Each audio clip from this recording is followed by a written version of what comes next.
The husky had spent 3 evenings pressed against the woman's leg. Her family said he was being affectionate. He had never been affectionate like that before. On the 4th evening, she asked the question nobody had thought to ask. The answer changed how she understood everything that happened the following morning. Remy was a 4-year-old Siberian husky, independent, selectively affectionate, with the husky quality of making his own decisions about proximity and then executing them with complete conviction. The woman was Nina's mother, Estelle.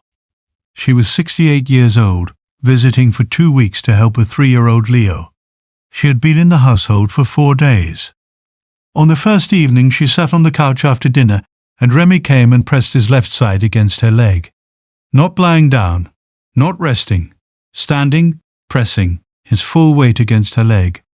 She found it pleasant. She thought, the dog likes me. On the second evening, same position, same pressure, same leg. On the third evening, same. Her daughter Camille said, he never does that with anyone. He's being weird around you.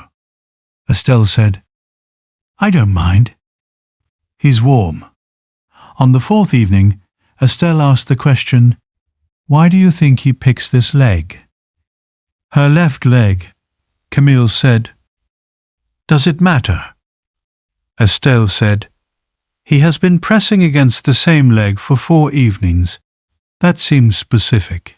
That night, Estelle mentioned to Camille that her left leg had been feeling slightly numb in the evenings. She had attributed it to the long flight, the unfamiliar couch, the hours of sitting. Subscribe now before the next detail, because what the GP found when Estelle described 3 weeks of evening left leg numbness, and the Siberian Husky, who had spent 4 consecutive evenings pressing against that specific leg, and what the follow-up scan showed, is what Camille described to every family member when she called them after the appointment.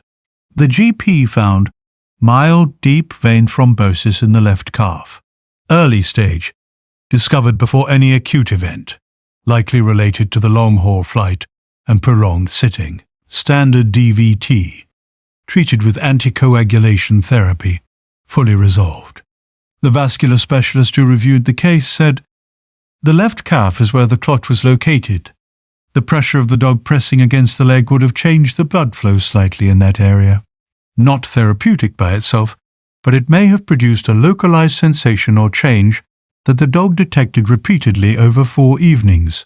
She said, dogs have documented sensitivity to changes in blood flow and temperature associated with vascular irregularity. He pressed against the same leg each evening because something there registered differently on each contact. Camille said, the dog noticed something in her leg that she felt as numbness but couldn't localize. The specialist said, and he kept coming back to it. Has a dog ever maintained persistent specific physical contact with a family member's body at a location that turned out to have a medical significance? Tell us in the comments. Every guardian deserves to be recognized, even the ones who never asked for anything in return. If stories like this matter to you, subscribe so you never miss the next one. Estelle recovered fully. She extended her stay by a week to complete the initial treatment monitoring. Remy pressed against her left leg every evening of the extension week. She said to Camille, do you think he knows it's getting better? Camille said, ask him what he smells. Estelle looked at Remy. He looked at her left leg. She said, I think the monitoring continues. Next story. The family who thought their dog was becoming too protective, and the evening they understood what the dog was actually protecting them from.